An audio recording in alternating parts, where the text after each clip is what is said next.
निसर्गाचा सुद्धा आपल्याला आशीर्वाद मिळतो असं म्हटलं तर वावगं ठरणार नाही। आज खरं म्हणजे उपवर्गीकरण विरोधी आपला हा मोर्चा संपूर्ण महाराष्ट्र आपण पिंजून काढत आहोत। परभणीत झाला, लातूरला झाला, जालना झाला, मुंबईत तर न भूतो न भविष्यती असा झाला।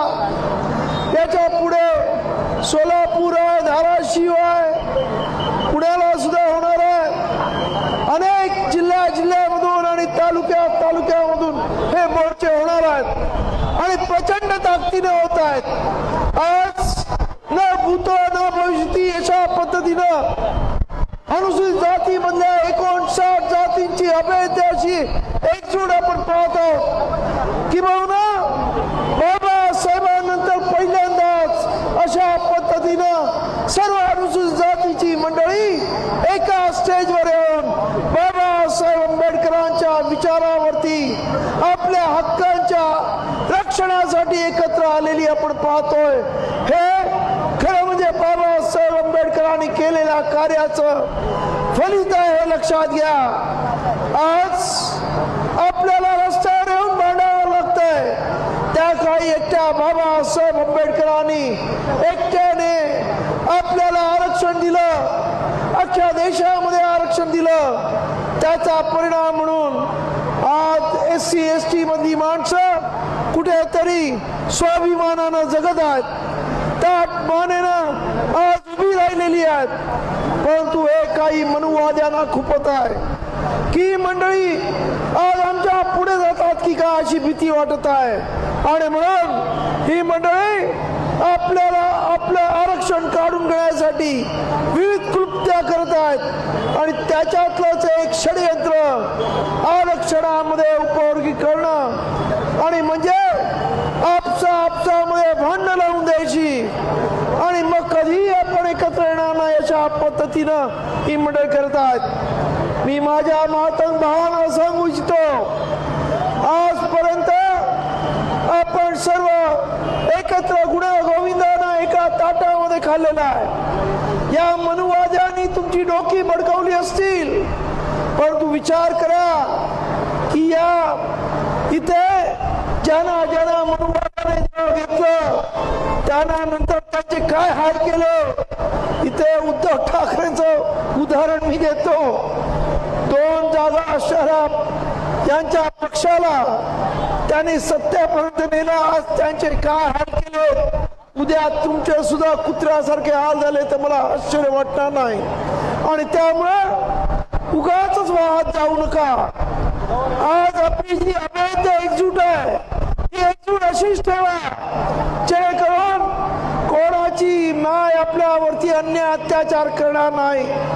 तर आपण पाहतोय की 1 महिन्यापूर्वीच एक दळवी नावाचा मातंगाचा पोरगा कामावरती एकाकडे होता, त्याने ऐकलं नाही म्हणून अत्यंत वाईट पद्धतीने त्याचा बीडमध्ये अत्यंत घृणास्पद पद्धतीने त्या मालकाने खून केला।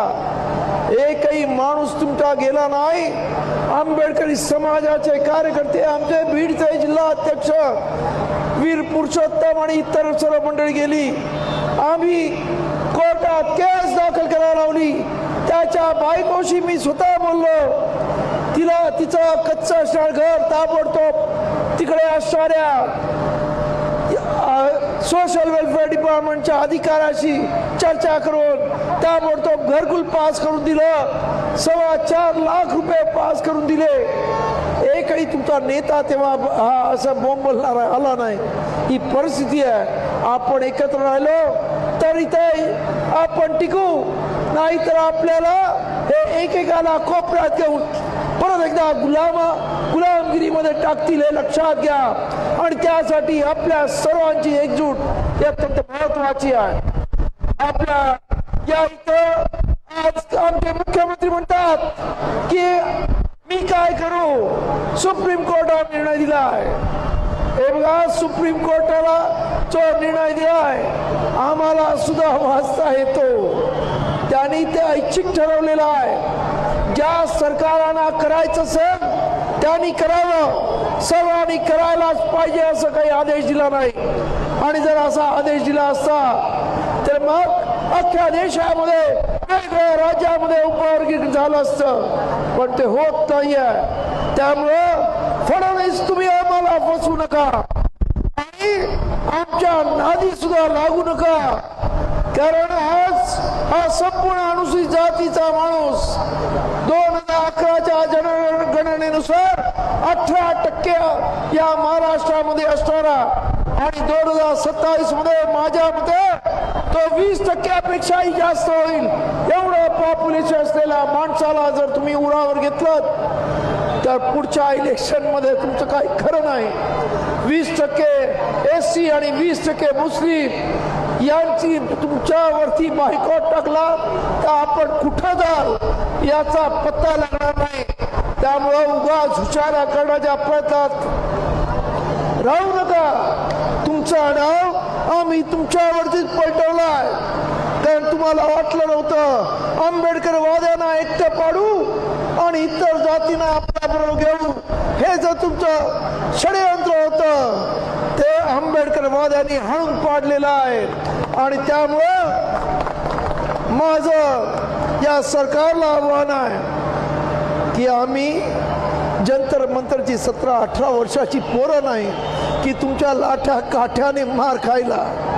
जर हे उपवर्गीकरण करायचं ठरवलं तर या महाराष्ट्रामध्ये एकही तुमचा आमदार रस्त्याने चालणार नाही आणि तुम्हाला सुद्धा बाहेर पडू देणार नाही, हे स्पष्ट सांगतो. त्यामुळं या अशा पद्धतीनं, कारण ही सर्व आंबेडकरांची औलाद आहे आणि ही औलाद आपण पाहिलंय की यांचा इतिहास वेगळा आहे. हे सबसे निराले है. 1818 पासूनचा इतिहास बघा, तुम्हाला कळेल काय झालं. 2018ला पहा काय झालं. नंतर आमच्या नादी लागा, स्पष्ट सांगतो. आणि त्यामुळं जास्त काही तुम्ही पावसात भिजत आहात. अनेक विषयावरती बोलण्यासारखं आहे. फक्त एवढंच सांगतो की दिल्लीमध्ये त्या लहान लहान मुलांवरती तुम्ही अत्यंत घृणास्पद पद्धतीने पोलिसांनी अत्याचार केले, त्याचा आम्ही जाहीर निषेध करतो. आणि त्या सर्व मुलांबरोबर आम्ही सर्व समाज, महाराष्ट्रातला SC समाज त्या मुलांबरोबर आहे हे इथे मी जाहीर करतो. त्यांच्या आंदोलनाला आम्ही पाठिंबा देतो. आणि या इथे सरकारने परत जर त्या मुलांना हात लावला तर महाराष्ट्र पेटल्याशिवाय राहणार नाही, हे लक्षात घ्या. कारण छोट्या छोट्या पोरांना जे उद्याचं या देशाचं भविष्य आहे, जे स्वतःचा हक्क मागतात की आम्हाला आमच्या परीक्षा तरी नीट घ्या, प्रत्येक गोष्टीमध्ये फसवण्याचं तुमचं जे षडयंत्र आहे ते थांबवा. आणि ह्याच्यासाठी जर तुम्ही या लहान मुलांवरती अन्याय अत्याचार करणार असेल तर हा महाराष्ट्र आणि महाराष्ट्रामधला प्रत्येक तरुण त्या सर्व दिल्लीमधल्या मुलांबरोबर आहे. गरज लागली तर या महाराष्ट्रामधून लाखो पोरं आम्ही दिल्लीला पाठवल्याशिवाय राहणार नाही. त्यामुळे भारत सरकारने सुद्धा या बाबतीमध्ये ताबडतोबीने निर्णय घ्यावा आणि त्या मुलांना न्याय द्यावा. आतापर्यंत 110 वेळा यांचं सरकार आल्यापासून पेपर फुटलेले आहेत, वेगवेगळ्या परीक्षांचे पेपर फुटलेले आहेत. ही काय मजा झाली? तुम्ही कोणासाठी पेपर फोडता? तुमच्या असणाऱ्या लोकांना पेपर देता आणि त्यांच्या पोरांना पुढे आणण्यासाठी तुम्ही हे खोटे नाटे धंदे करता आणि त्याच्यामुळेच तुम्ही त्या शिक्षण मंत्र्याला काढत नाही आहात. कारण तुमचे असणारे कार्यकर्ते, इतर तुमच्या संघटनांचे कार्यकर्ते, त्यांच्या पोरांना डॉक्टर, इंजिनियर बनवायचं आहे, इतरांची पोरं रस्त्यावर टाकायची आहेत. हा जो प्रयत्न तुम्ही करताय तो आता इकडचा भारतातली सारी जनता आता जागृत झालेली आहे. आता तुमच्या असणारे अंधभक्त सुद्धा आता त्यांना सुद्धा समजलेलं आहे की या इथे फक्त आम्हाला मूर्ख बनवण्याचा हा धंदा इथे चालू होता. त्यामुळं भारत सरकारला सुद्धा माझं सांगणं आहे, मुलांच्या मागण्या मान्य करा आणि ताबडतोबीनं त्या धर्मेंद्र प्रधानला शिक्षण मंत्री पदावरून हाकलून द्या, ही सुद्धा आमची मागणी आहे. आणि त्याचबरोबर या उपवर्गीकरणाला विरोध आहे. जर आमचं एक संघ एक दिलाने आम्ही राहत आहोत, अत्यंत चांगल्या पद्धतीने गुण्या गोविंदाने हा महाराष्ट्रामधला एसटी समाज एकत्र आहे. मी बाबासाहेब आंबेडकरांनी जे सांगितलेलं आहे की हा एसटी समाज हा काही अनुसूचित जाती नाही, तर बाबासाहेब आंबेडकरांनी त्याला डिप्रेस क्लास म्हटलेला आहे. म्हणजे एक दलित वर्ग अशा पद्धतीने ज्याला बाबासाहेबांनी संबोधलेला आहे. परंतु संविधानामध्ये फक्त त्याची नोंद अनुसूचित जाती म्हणून झालेली आहे. परंतु बाबासाहेबांच्या म्हणण्याप्रमाणे हा संपूर्ण एक वर्ग आहे. अनुसूचित जाती हा एक वर्ग आहे आणि त्यांचे प्रश्न सारखे आहेत, त्यांच्यावरती झालेले अन्याय सारखे आहेत. फक्त त्यांच्या जाती हे त्यांच्या कामाप्रमाणे पडलेले आहेत. जो चामड्याशी निगडीत आहे त्याला चर्मकार म्हटलं जातं, जो ढोराशी निगडीत आहे ढोर समाज म्हटलं जायचं. अशा पद्धतीनं या डिप्रेस क्लास मधल्या लोकांना त्यांच्या कामावरून नावं पडली आहेत. ती काही वेगळ्या जाती नाही आहेत, हे लक्षात घ्या. कारण या इथं जाती फक्त 4 वर्णामध्येच येतात की एसी हा या 4 वर्णाच्या मध्ये नसलेला.